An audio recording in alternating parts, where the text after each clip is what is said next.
and things took longer because I didn't realize to like chop everything ahead of time. Okay, so I've been out kind of getting the bus ready. We've got trunk or treat number 2 tonight. It means there's something good happening. Okay, bus is happening. Kids are going through.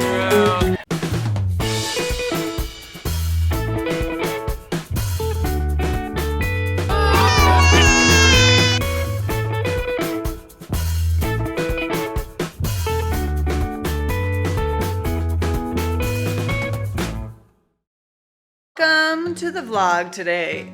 Of course, I was just convinced to play a game of Settlers, and guess who was white and guess who was red?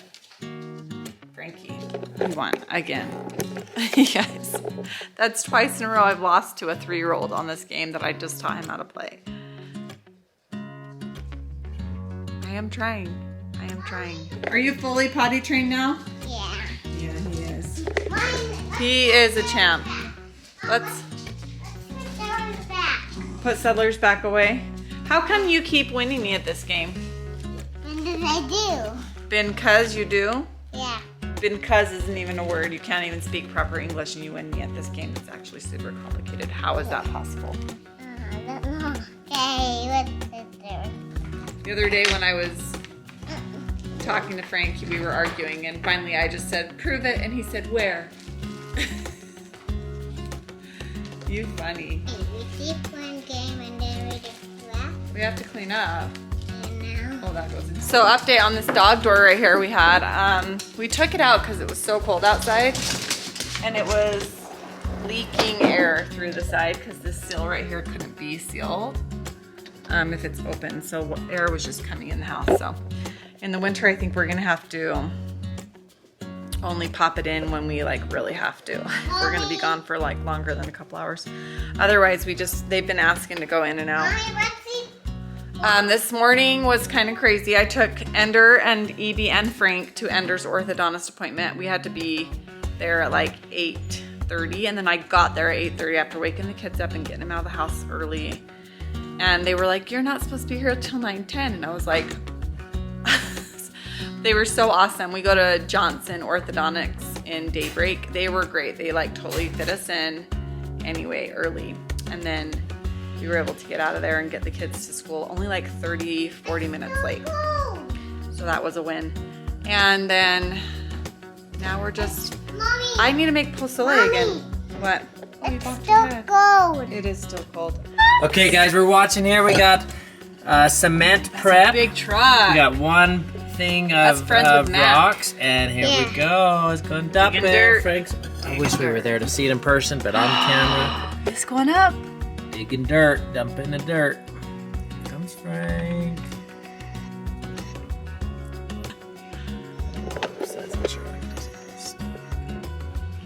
Tire. Now he's gonna drive away and smooth it a little bit. That's cool. I'm making pozole for the second time this week, and I want to show you guys a little bit of the process because I've learned a lot. I think the first time I made pozole, it took me a really long time because I didn't know what to do, and I kept like reading. Like I spent as much time like reading and trying to figure out the recipe as I did cooking, and things took longer because I didn't realize to like chop everything ahead of time. One of the best things I did to learn how to cook was get those Home Chef or the, you know, the meals that they deliver to your door and then they like have instructions step by step. What? There's a be right. Yeah. That right stuff. Those helped me so much because up until that, I mean, we've been married 10, 15 years. And hold on, I'm talking. I'll come to you in a minute. We've been married like 10, 15 years, and I still was just kind of cooking how I always been cooking, just like flying by the seat of my pants. And these instructions on the Home Chef and they're like HelloFresh, those, you know, those type of meals, they would like take it so step by step. And every single time I realized the pattern was chop all of the vegetables. So now I do that and it makes cooking so much easier. So when I'm reading the recipe, the first thing I do before I start putting heat on anything is making sure everything is measured out and everything is chopped. Like even my spices, I put like in a bowl yesterday or 2 days ago when I made them, and I measured out for today's too, because I'm like, I'm doing this in 2 days, I might as well measure another bag. So all of my spices are together and already measured. I have my onion and garlic to add in, jalapeno. My poblano pepper is the only thing that is not chopped yet, and that's because it's in here blistering and it's almost done. Ooh, it's spicy. And I have the cilantro. It makes me cough every time. The spice in the air when you broil the peppers.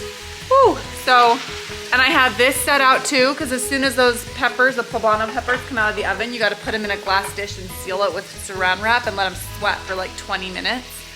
And when they sweat for 20 minutes, the skin just peels off. It's so satisfying.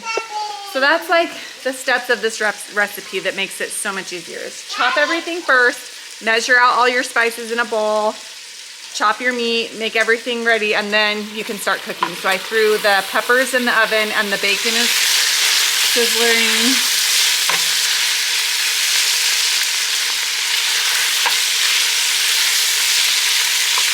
So it just released the fat and it's starting to crisp up a little bit. I'm gonna let it crisp for a little bit longer, and then I'll pull the bacon out, stick it on a plate. I'll chop it up, and then it'll be ready to add back into the soup later. So the next step is going to be to like drain almost all of the bacon grease. I leave a tablespoon in there, and then I saute the onions and garlic until they're like soft. Then I add in, oh, there's chicken stock. I need to get those cans out. That's the other thing I forgot to do. And then while everything's, like, it simmers on the pot for like an hour, in the pot on the stove for an hour. So that's like a break where I can like do dishes or clean up or whatever. And then you add in the hominy, and then it simmers for another hour. So it's like 2 hours sitting on the stove simmering after you've done all this prep work. But I'm telling you guys, it is so worth it. This soup will blow your mind. I'll show you the recipe on All Recipes, and you can look it up right here. It's called Ken's Kicking Pozole, and it has so many good reviews. 5 stars. It's not 4.5 stars, it's 5 stars. 165 reviews, but like, I'm telling you, anyone that makes this, they're like 5 stars. It's amazing.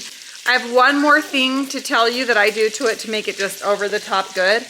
I add in lime juice at the end. The recipe does not tell you to do that. It says to serve with the lime for garnish, but I just add like a couple limes in the whole pot.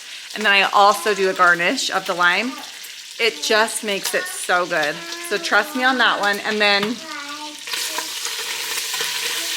okay, this is ready. And then I also add extra salt because I think it needs a little bit more salt. It doesn't even say in the recipe to salt and pepper to taste. I think it's just kind of like a given. But yeah, seasoning it to taste. So those are the only 2 hints that I would alter besides following the recipe exactly, is add a little bit of lime and salt, and then do the garnishes. They're so good. Like, I'm slicing up some radish. If you have fresh avocado and radish on there and some sour cream, ha, it's amazing. Oh, sorry. So now you stick the pork in the bacon grease and let it brown on all sides, stirring it every once in a while. I always make some extra bacon. I left, these ones are not quite as done. I left these in a little longer so I can test it. So you can see they're like blackened. These are the peppers.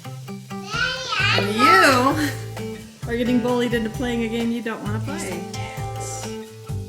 No, Dad wants to play. Oh, he did want to play. Daddy, that thing is not popped up. Whoa, Frank, is this your box? Yep. And you're gonna get a 2-for-1. Put your thing over here so you can get a 2-for-1 for Brick. I'll help you. I got a brick. You don't even know. He doesn't even have a wheat. Just move him, man. Anytime I find tape, a Sharpie, and scissors on the floor, it means there's something good happening. This is what we have going on right now. Ooh, what the lens didn't open all the way. So what are you guys doing in here? Fishing. Fishing for what? Candy. We saw this at the party the other night. And Frank, why is your pants off? When I want to. I don't need it. He's got his undies on, but he's... Oh, you getting on... Why are you getting undressed, buddy? We'll put this in the kitchen. Okay, so I've been out kind of getting the bus ready. We've got trunk or treat number 2 tonight. And one of our skeletons, I wasn't using him to his full potential. So we got him going now to look even cooler at night. But we did have him on display, but it wasn't even like doing him justice. You guys wanna see? Okay.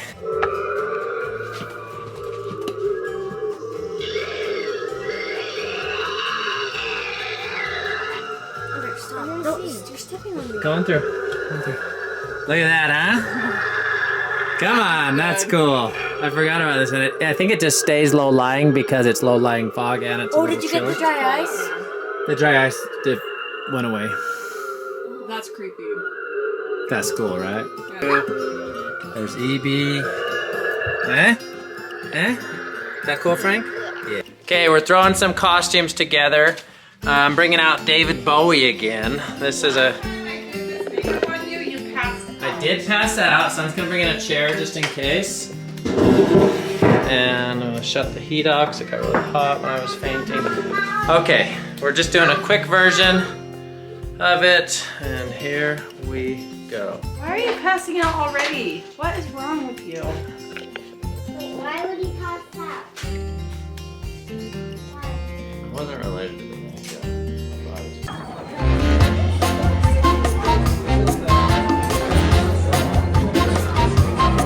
Okay, April's got her chili submitted. Hey Frank, you a crab? Okay, April, how you feeling about the chili cook-off? You going to some of yours? But I don't love chili, so I still think mine's best. Okay, Frank, ready to spill your first drink? Because we spill one per time. Frank, why are you acting like a puppy? You're a crab. Oh. Okay, oh, honey. Okay, bus is happening. Kids are going through.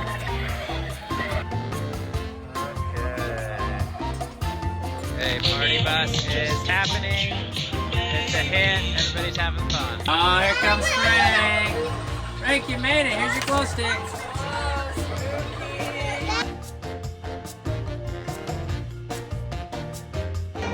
4, 5, and 8. Please. I'm 4. Ambree is number 4. My card doesn't get longer. Best original, like unique original, was number 4. Yeah. Okay, what is it? Hey, I'm telling you, I win every time. Something, like not first, but...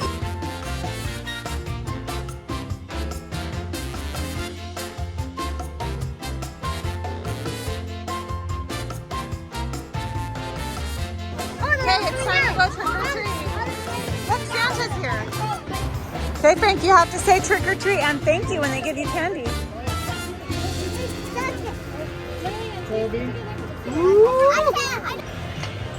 Spooky, Nino.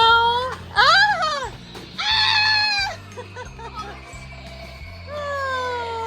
Oh. What kind do you want, buddy? Do you want a big M&M or this one? This one?